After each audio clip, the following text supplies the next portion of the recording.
Жалпы қазақ тілі қазіргі таңда даму үстінде. Тілді дамыту деген ол келесі бір тілді төменшіктету немесе тек қана бір тіл үстем болсын деумен шектелмейді. Мысалы, мына әлемде 3-4 мемлекеттік тілі бар мемлекеттер бар екен.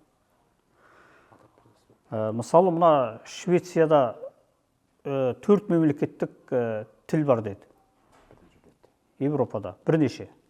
Европаның басқа елдеріне де тән бұл құбылыстар.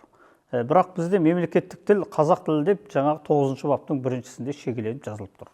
Мемлекеттік тіл деген сөзге бұл жерде басымдық беріліп, екпін түсіріліп тұр.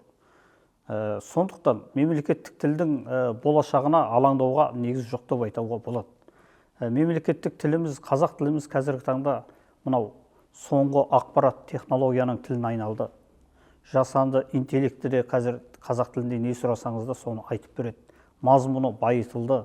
Қазақ тілінің дамуына біздің тілші ғалымдарымыз, қаламгерлеріміз, жалпы ел азаматтары ерекше үлес қосып, мемлекеттік тілдің туын тіктейміз деп бәр адам үлес қосып жатыр, көзқарастарын білдіріп жатыр.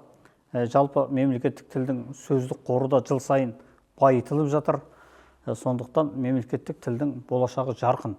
Бұл жерде ата заңымызда, жаңа ата заңымызда мынау әр халықтың, әр адамның өзінің ұлттық мәдениетін, ұлттық құндылықтарын дамытуға да баса маңыз берілгендігі осы ата заңымызда айтылып тұр.